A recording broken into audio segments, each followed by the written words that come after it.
We are very pleased that we can continue this series for so many weeks now, and we hope to continue them. And as long as we have interesting speakers talking about interesting topics, which is not only of importance, but is of value to you. Our speaker today is Sally Ann Ranney, who is the president and founder of Global Choices and co-founder of Women's Earth and Climate Action Network. Our moderator is Apurv Gupta. Please continue. Thank you so much, Dr. Durbach and Sally. It's an absolute pleasure to have you. Everyone who's joining from around the world today, thank you very much for being a continued participant and an audience for the World Information Transfer Virtual Voices series. Today, I have the pleasure of introducing Miss Sally Ranney. She is the president and founder of Global Choices, also the CEO of Stillwater Preservation, co-founder of Women's Earth and Climate Action Network, and president and co-founder of Rising Wolf International. Sally, it's a pleasure to have you, and we look forward to having an in-depth discussion with you around global choices, COVID-19, and the climate. Over to you. Oh, thank you very much. I thank you so much, Christine and Mariam and the board of WIT for giving me this opportunity to address the World Information Transfer community. And I am so impressed with how you are linking and stitching together some of the best information, approaches, ideas, practitioners, innovators, thinkers. I am truly impressed. I went through some of your newsletters and I learned a great deal on health and the environment and of course related issues. So I just want to say thank you for the platform that you all have created. I am really delighted to be here today, and I hope that I can offer a new lens through which to scope the whole of health and the environment, and perhaps offer some new insights and information related to the intersectionality of solutions to our most daunting, obviously, global challenges. And nothing has provided a better focus than the health crisis of COVID-19. When I think about the history of my own country for a moment, and the world, we have suffered and survived the Great Depression, the Great Wars, the Great Dust Bowl. We have been for 2 decades struggling with the great energy transition from fossil fuels to renewables. And while at the same time, a great technological revolution has been advancing alongside. So we have been through so much in basically this century. And each of these has been a gateway to a new time and a new era and a way of looking at the world and ourselves. So if we were to describe where we're sitting in history at this moment in the middle of the COVID-19 pandemic, it could be called another the Great Pause. And most are asking the very same questions that we have in history past. What now and what next? And COVID-19 has been really brutal, I'm gonna say brutal and provocative at the same time, because it stopped us in our tracks for a moment at least, maybe longer. We'll see how this goes. And it's forced us to take our feet off the pedal and decelerate in our personal and our collective lives and in our carbon footprint intensive lives. And it came with little warning, with its own timing, its own rules, deadly and unpredictable. And it's been indiscriminate to nation state boundaries and age and race and gender, culture, religion, political party, ideologies, belief systems. And when I really dug a little deeper into this, you know, it silently questions actually our movements, our hypermobility, and our behavior. And isn't it interesting? I was sharing this with Christine yesterday. Isn't it interesting? Somebody said that the economy is on the verge of collapse because people are buying only what they need. So COVID has challenged even how we think about time, our construction of time. It's blurred geopolitical boundaries, and it also has emanated how tightly the power of racism and nationalism and capitalism are interlocked. So the virus itself is not boisterous or revolutionary, but the political rhetoric obviously is. The presence of the virus is actually silent and revolutionary. And it's offering us, I think, a most rare opportunity to reset, reimagine, restore, regenerate ourselves and all our relationships. But that opportunity hasn't been without a price, and the sacrifice had to be global in scale and cross all these boundaries that I mentioned, because we would ignore the summons of the great pause. It wouldn't be taken seriously. So nothing has made it as crystal clear that we are one humanity. And this is the most important piece here, because it leads into climate and the Arctic, which I want to talk about. So it's told us, it's showed us that we are one humanity. We're interconnected, we're interdependent, and that we live on one, not two, not three, one amazing, spectacular, imaginably beautiful, diverse life support system in the universe, to which we literally owe our lives in sickness and in health, actually. So climate change has come upon us very similarly, except we have been given warning after warning after warning. The first early warning system was the Arctic, that started to show us that some of the Earth systems were beginning to falter. And the Arctic remains in first place, unfortunately. It's literally the poster child for climate change.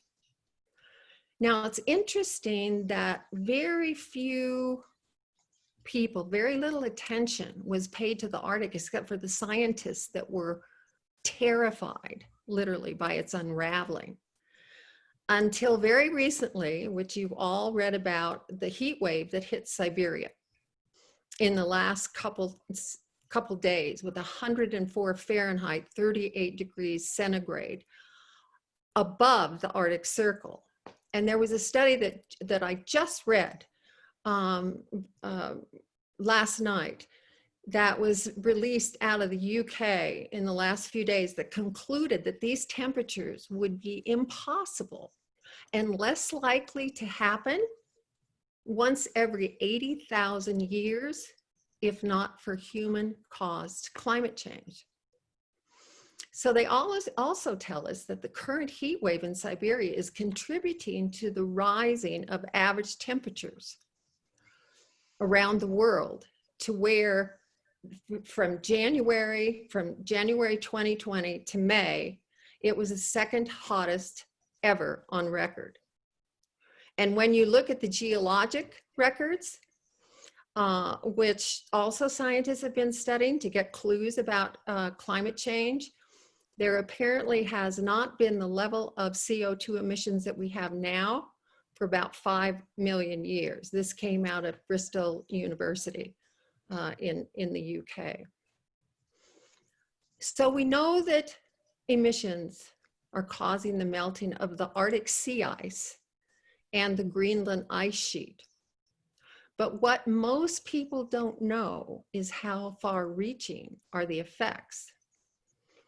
So let me just give you a little bit of science background, because I'm really talking about the health and the well-being of our global climate systems, and the Arctic is the keystone. So since 1979, which is when the first satellite measurements began, we have lost 90% of the oldest, thickest, what they call multi-year ice. Seasonal ice newly forms over long winter months in the open water of the Arctic Ocean. And this has been a pattern that's been consistent for hundreds of thousands of years. Now, the old ice was 16% of the total surface of ice. And now it's only 1%. That means that only 1% of the Central Arctic Ocean was open in the 1980s, early 1980s. And now an average of 22% is open.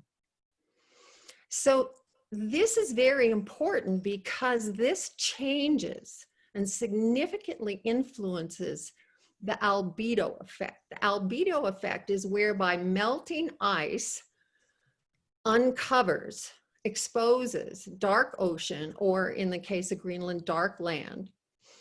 And then that absorbs more sunlight instead of reflecting it back. And that causes more heating and warmer temperatures, and the cycle, you start a feedback cycle. So the Arctic right now is warming 2 to even 5 times faster in some places than anywhere else on the planet. And now it averages 2 degrees centigrade is its average, whereas the planet average now is 1.2 degrees centigrade, and that's global temperature rise since industrialization.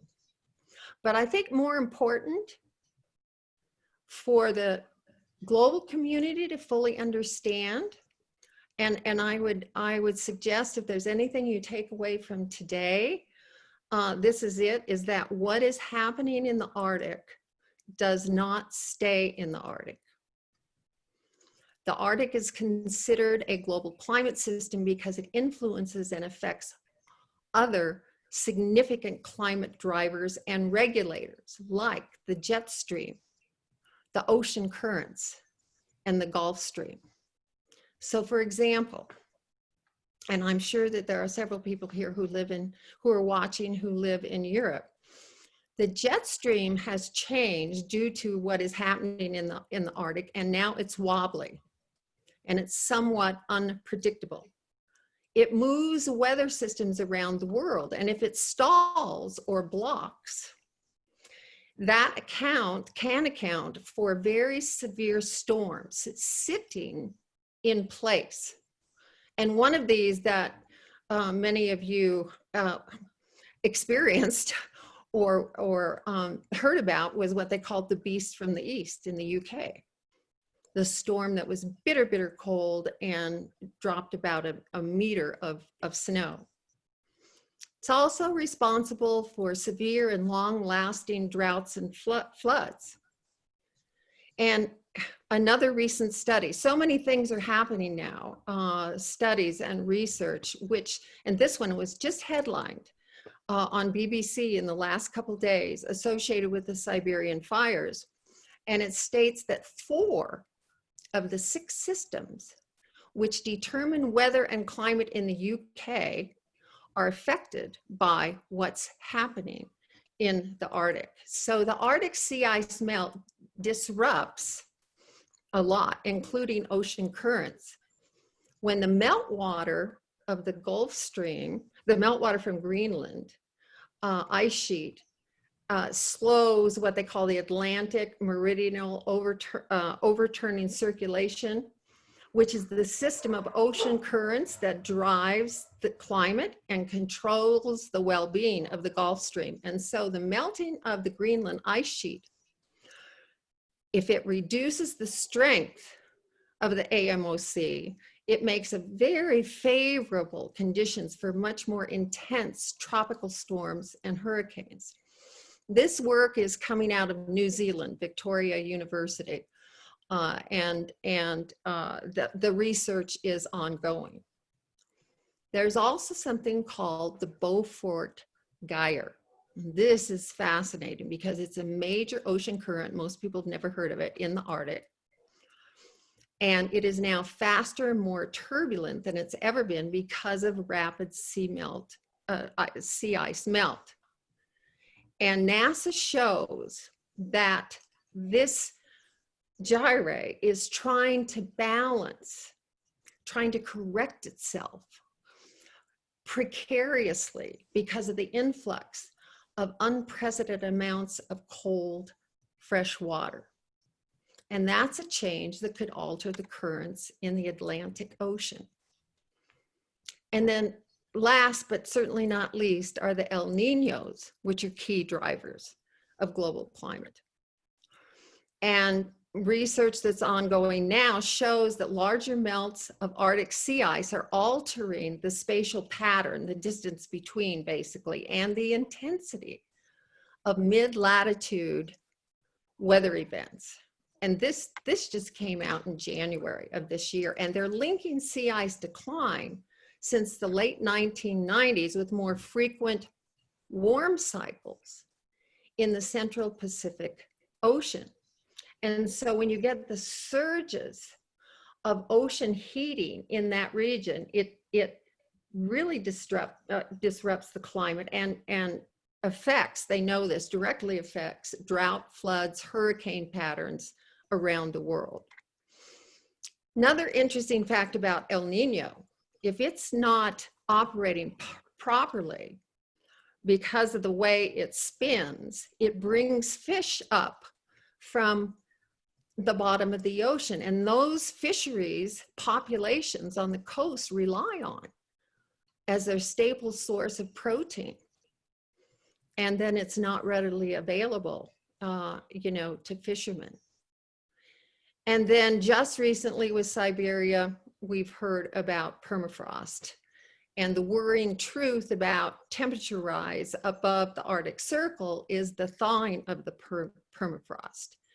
And the oil spill in Russia, which I'm sure most of you know about, was a result of thawing of the permafrost, and a huge container at this facility started slipping into the permafrost, and we had a major oil spill.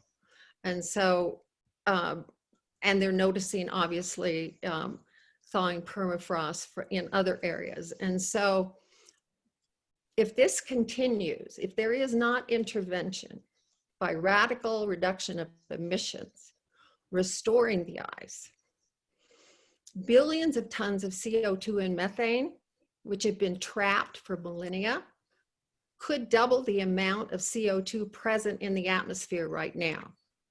And of course, everybody's heard about sea level rise. And that's, if Greenland, Antarctica, if everything melted, it's 70 meters or 230 feet, which means massive climate refugees and disruption. So even though the Arctic and the Antarctic are very different, they're connected by these global systems and these global changes. And the Antarctic, because of the changes in the water column and warmer water, is melting not from the top down, but from the bottom up. Because the warmer water is, and the changing ocean currents and atmospheric circulation is, warmer waters are coming underneath and melting the ice shelves. So that's a lot of not so good news, but the good news is we still have a window of time to alter these dynamics. Now, some say 10, others say 30 years. But to do so is going to require some radical shifts in priorities and how we think about the workings of our planet. Now that the global community has come face to face with COVID-19, I hope this has given us, it certainly has for me and many of my colleagues, a new, much clearer lens than we had pre-COVID about how, you know, how this can actually, these changes can actually manifest. And I think there's 4 truths, you could call them principles, you could call them inconvenient truths maybe, but this is what I have distilled. Number 1 is everything is connected to everything else. Our planet works in whole systems. 2, we are collectively one humanity, and individually each one of us is now a global citizen. In these, number 3, in these realizations is the beginning of a new era. And 4, our future is indivisible. So the ultimate SOS, I guess you could say, is it's time, a little humor here, it's time to save ourselves from ourselves. That's the ultimate SOS. And so as this lens reveals a different set of priorities, you know, one of those is protecting our global commons. And this is why my organization, Global Choices, is focusing on the Arctic, because it is a global common. And it's the most threatened and the most threatening if it unravels, because it manages the health and the well-being of these other systems. And global commons are the rightful heritage of all of us. And as such, because we are all stakeholders now in our planet's future, and we depend on the oceans and the forests for oxygen, the polar regions act as the Earth's thermostat, the Arctic is our air conditioner, but they are warming and melting and changing at alarming rates. So what happens affects the Earth's climate stability and biodiversity, impacting entire ecosystems and our food systems and our global security. Because as these things change, because of all the factors that I've laid out to you, we're going to have more global conflict because of massive displacement, movement, and vying over resources. So we can plant trees and we can remove plastic from the supply chain, but we can't plant ice. And restoring it is an entirely different matter. And we also have to think about there are 4 million Arctic dwellers that are at risk, and generations of indigenous people who have lived there for centuries, not to mention the millions of coastal population and island nations that will literally disappear because of sea level rise. So this understanding of the Arctic and its crucial role in the future and fate of humanity requires that we reposition the concept of global commons from the abstract to a deeper recognition that these systems,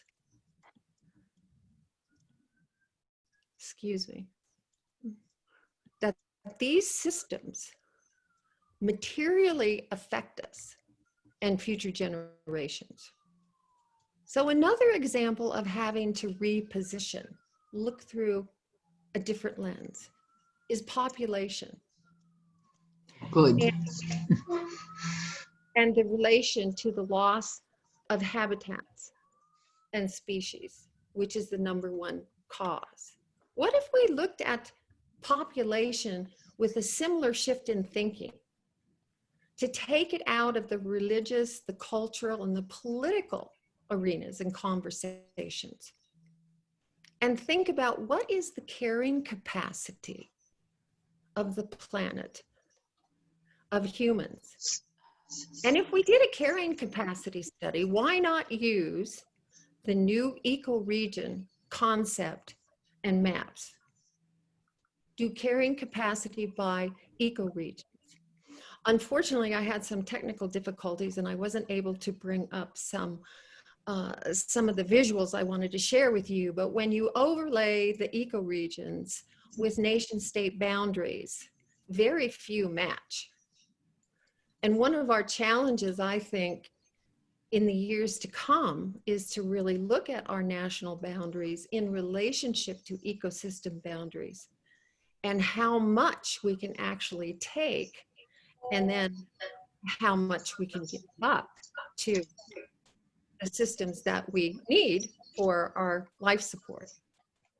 So the only way we're going to make real change is through innovation and smart action and intergenerational collaboration, partnerships, fresh thinkers, and bold doers. So one of the things that our organization, Global Choices, is doing is we're proposing that an Arctic sea ice reserve be established in the Central Arctic Ocean for all of humanity in order to protect the precious ice that is left from willful harm and keep the options open for ice recovery. And within the boundaries of the sea ice reserve, it will be attended by a moratorium.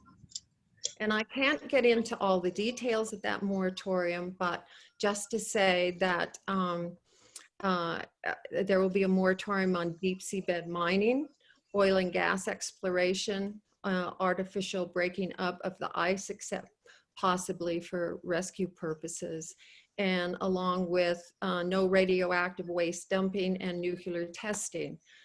Subsistence hunting, of course, and pre-existing uses will obviously continue. And we've established an impact portfolio with a variety of programs to help support, enhance, raise awareness and voices around the world for the protection of the Arctic, given what is at stake. We need global leaders to come together and really take action here. This is a bold proposal. No question. Very bold proposal. But now is the time for bold. The Arctic is a global affair. It's a global choice. And the fate and the future of the Arctic can't be left to only a few. And those who are looking more to take advantage of the unraveling of the climate in the Arctic and climate systems. And some of it, quite truthfully, is cast as sustainable development. What we are proposing is actually protecting sustainability at its core for everyone.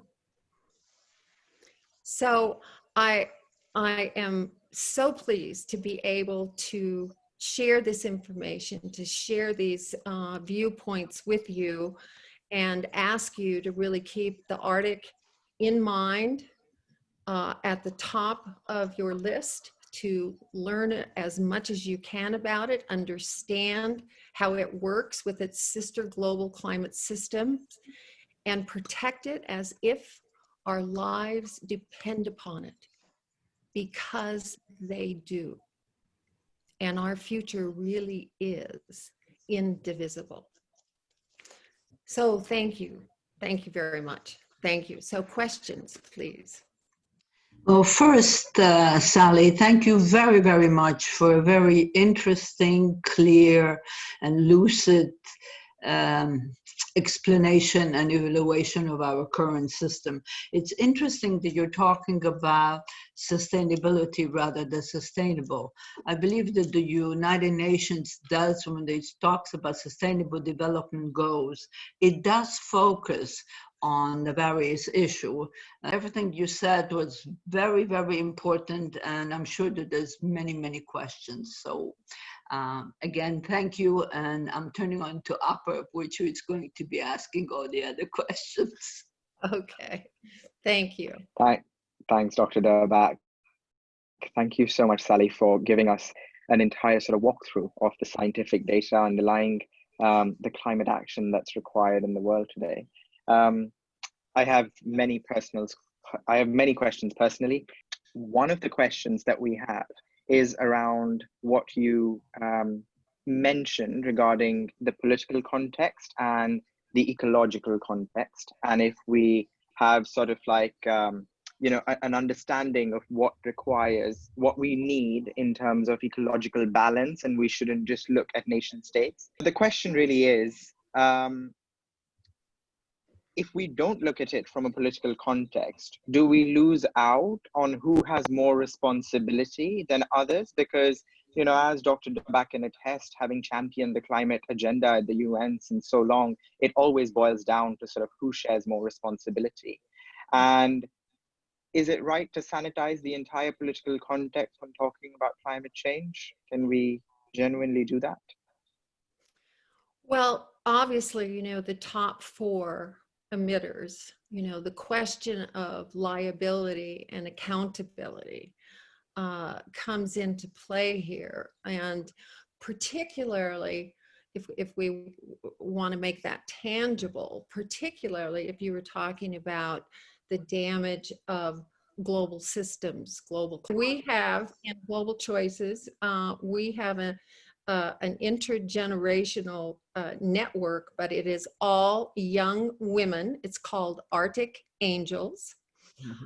We have young women ranging from Uganda to Canada to Europe, the United States. They understand just what I went through with you. They know that if we do not champion this, if we do not get citizens around the world to citizens and pressure policymakers, governments, companies, industries to move in this direction, then their future is irreversibly compromised.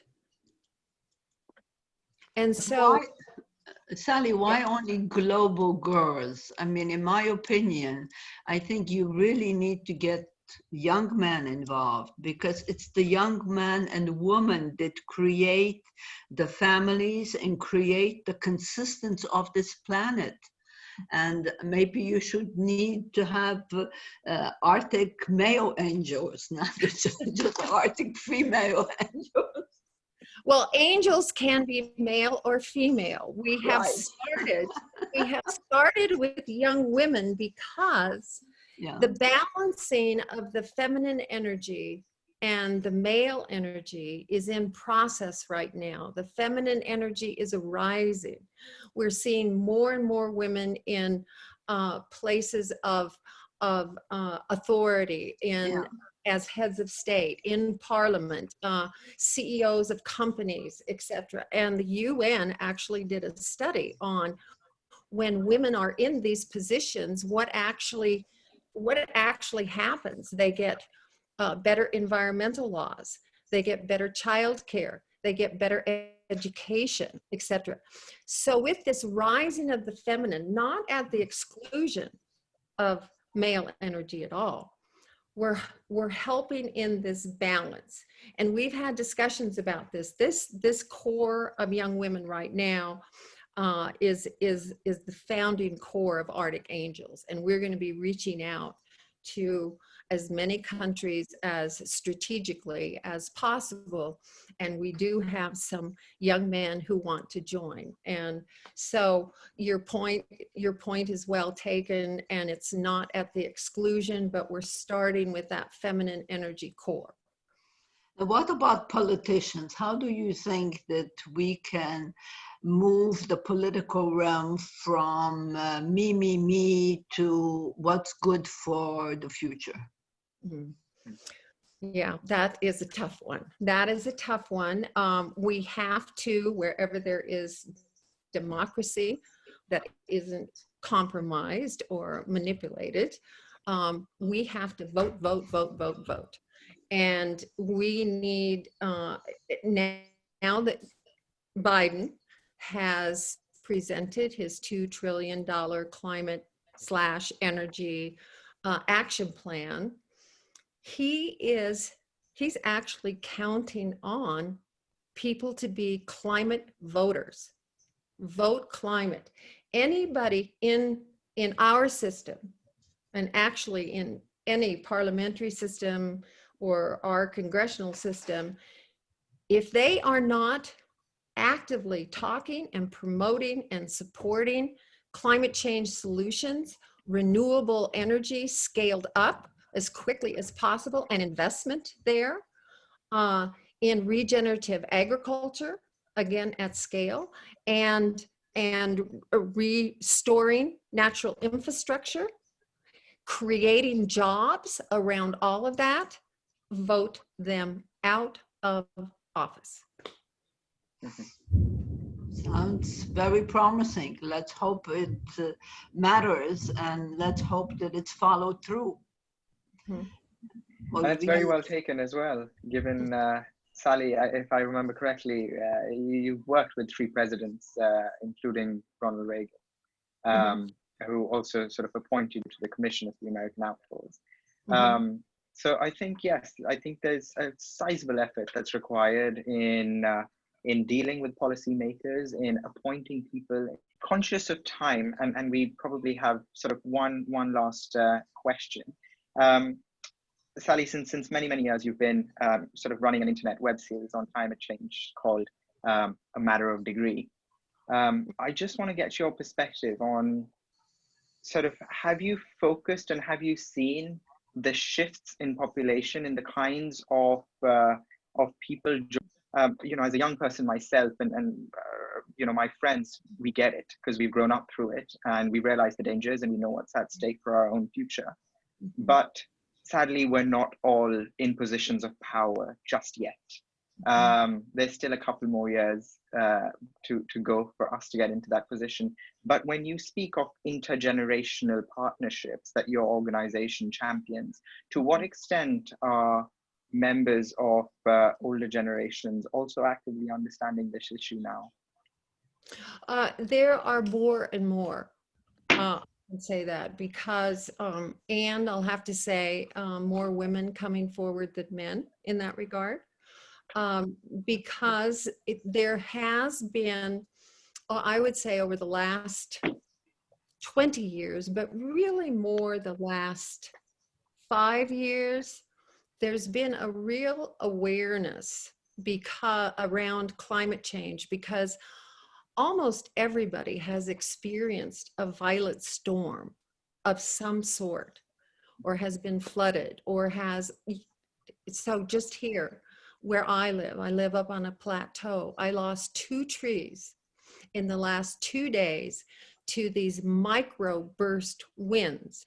They last for maybe 15 minutes maximum, and they come in at 60, 65 miles an hour, and the trees went over. Luckily, not on my house.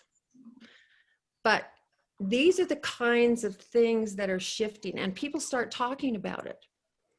And when you start the conversation and say, well, this is about climate change. Well, what is climate change? Climate change is this huge, you know, complex, challenging concept to a lot of people. So then having examples, having storytelling, people sharing what has happened to them.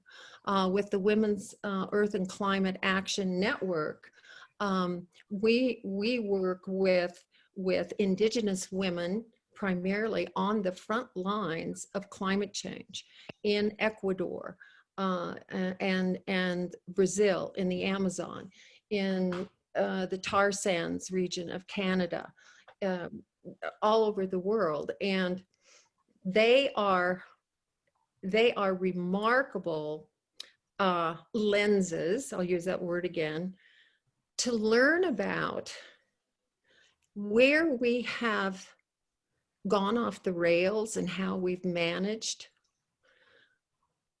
and not managed our natural resources. And some of the things that they have done for millennium that has kept things sustainable and in cycle, in circular economies, you know, which is one organism's waste is another's food, is one example. And so when speaking with them, it really takes me back to a very humble place in my own life about thinking how we have disconnected from nature, from the genius of nature in our personal lives. And then how do we get back to that in a way that policies reflect that? One of the things that's happening in Australia right now is a private individual has put up money in some partnership with the federal government to create a resiliency plan for the country. They're looking at landscape resilience, they're looking at water resilience, they're looking at best practices around the world. They're looking at, of course, fires. This is all prompted by the horrific damage of these fires, some of which were so hot, they sterilized the soil. I'm helping them with a piece on their landscape resilience, and my partner, Inga Ralph, is going to be helping them with some innovative finance approaches to this. But the point is that we can develop resiliency plans before the catastrophe. One of the things they're looking at is the Aboriginals have used prescribed burning forever. So now they're inviting them to show, you know, how does that work? Why does it work that way? Why were there no huge damaging fires by managing that way? Because they have a different understanding. They have a different knowledge. So that's another piece that I think we have to listen to. Politicians and policymakers really have to give that some quarter in our discussions. That's the best news that I heard in the last hour. That is terrific, because I think that what happened in Australia has affected anybody that has the capacity of understanding the immense disaster that it created. We have about 1 minute left, so thank you again, Sally. You have been a wonderful presenter, and I'm sure that we're going to have tons of emails that we will forward to you. Apurv? I would be happy to answer them, and thank you again to everyone who's listening, and thank you to you, Christine, for inviting me. It was very satisfying and fulfilling, and I hope that that people gained some new insights and information. Thank you so much, Sally. It's been an absolute pleasure having you on the show, presenting, learning from you, and I completely agree. We need to speak more about resilience. Thank you to everyone who've joined from all parts of the world today to listen to Sally. Thank you for being a continued participant in our Virtual Voices series. Our next speaker is going to be on the 22nd of July.